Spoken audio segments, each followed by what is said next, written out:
The story of the Prophet Musa, his upbringing and youth. Learning objectives. Assalamu alaikum, my friends. Welcome to a new lesson about the story of Prophet Musa, his upbringing and youth. This story is filled with wisdom and lessons, my friends. Are you excited to hear it? First of all, we must know that the Prophet Musa, peace be upon him, is one of the prophets of Ulul Azm. What is meant by Ulul Azm, my friends? The prophets of firm resolve, known as Ulul Azm, are the prophets who exhibited patience and strength, and they endured hardships. These prophets are Prophet Musa, peace be upon him, Prophet Isa, peace be upon him, Prophet Nuh, peace be upon him, Prophet Ibrahim, peace be upon him, and Prophet Muhammad, peace be upon him. These prophets experienced the most suffering and hardships among their people, so they were named Ulul Azm. Before we start, let's learn about some of the people we will talk about in this lesson. Pharaoh was a ruler of Egypt during the time of Prophet Musa, peace be upon him. The children of Israelis are the descendants of Prophet Yaqub, peace be upon him. Let's start with the story of Prophet Musa. Pharaoh was a tyrannical ruler over Egypt. He enslaved the people and divided them up. He employed the children of Israelis for tyrant work. Scholars from the children of Israelis prophesied about a child born among them who would take down the Pharaoh. When the Pharaoh heard this, he decided to kill every boy that was born. But, my friends, by the will of Allah Almighty, Prophet Musa was born, and Allah saved him from being killed. When Prophet Musa was born, his mother feared for his life due to the tyranny of Pharaoh. She didn't want him to get killed. Then Allah inspired her to nurse him and then cast him into the river. Allah Almighty mentioned this story in Surah Al-Qasas. Bismillah ar-Rahman ar-Rahim. We inspired the mother of Musa. Nurse him, but when you fear for him, put him then into the river, and do not fear or grieve. We will certainly return him to you and make him one of the messengers. Prophet Musa's mother listened to Allah's command and placed her baby in a box, casting it into the river. She then instructed his sister to follow him. The river carried him near Pharaoh's palace, where the palace's inhabitants found him. When Pharaoh's wife saw him, she pleaded with him not to kill the child, saying that the child may benefit them. So this is how Allah Almighty saved Prophet Musa, peace be upon him, from being killed. It's very hard to let your child drift off into the water. So what made Prophet Musa's mother cast her son into the river despite her love and fear for him? Prophet Musa's mother was a woman who had faith in Allah and in the truth of his revelation. Allah inspired her with the assurance that he would protect her son. Prophet Musa did not accept nursing from any woman. His sister, who had been following any news of him, came forward and told Pharaoh's wife about a woman who can nurse him. Little did the Pharaoh's wife know that this woman was Prophet Musa's mother.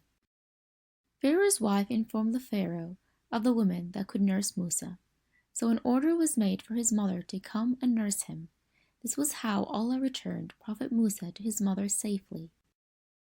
So, my friends, we can learn from this part of the story that Muslims must be patient during challenging and hard times and trust in the promise and victory of Allah. Allah Almighty said in Surah Al-Qasas, referring to this incident, and we had caused him to refuse all wet nurses at first.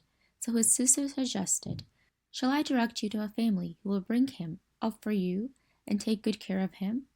This is how we returned him to his mother, so that her heart would be put at ease and not grieve, and that she would know that Allah's promise is always true, but most people don't know. These verses show Allah's kindness to Prophet Musa, since he was born so that he would become a prophet among the prophets of Allah. The wife of Pharaoh, who asked him not to kill Prophet Musa, peace be upon him, was Asiyah bint Muzahim. She believed in Allah Almighty. Let's get back to the story. Prophet Musa, peace be upon him, grew up in Pharaoh's palace until he became an adult. One day, while passing through the market, he witnessed a fight between two men. One was from his own people, the children of Israelis, and the other was from Pharaoh's people. The man from his own people sought his help against another from Pharaoh's folk. Prophet Musa hit him with his hand, and the man fell to the ground dead. Musa, peace be upon him, felt remorseful and asked for forgiveness from Allah Almighty for what he had done, as he did not intend to kill the man. When Pharaoh found out, he wanted to kill Musa, but men quickly came to Musa and urged him to leave Egypt. We are now at the departure of Prophet Musa from Egypt.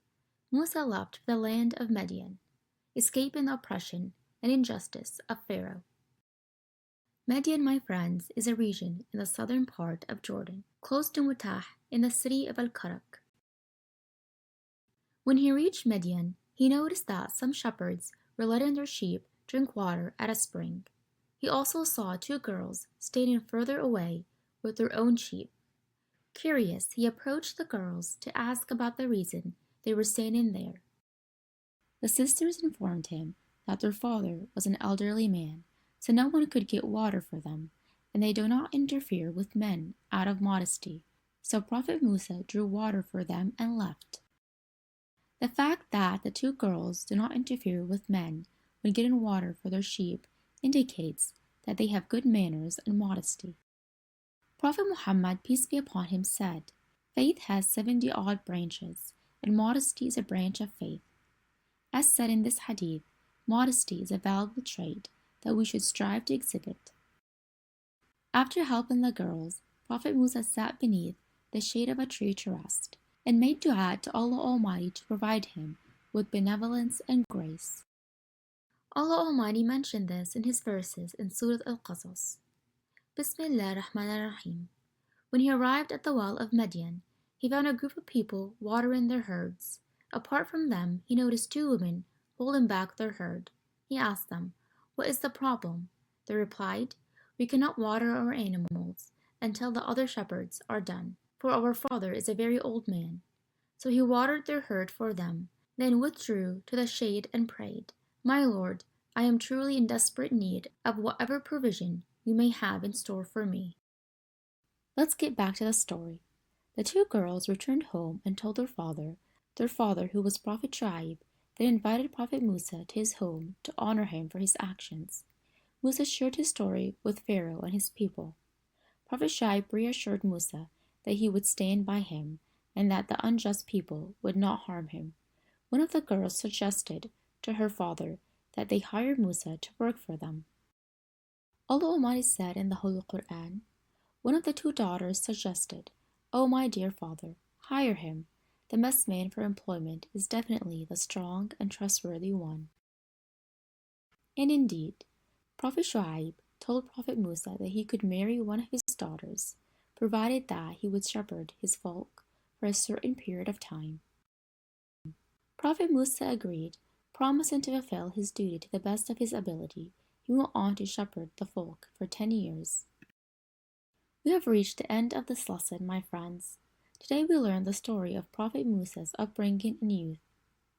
When Pharaoh ruled Egypt, he ordered his soldiers to kill every male newborn of Israelis, because it was prophesied that one man will rise up to take him down. But Allah saved Prophet Musa from death.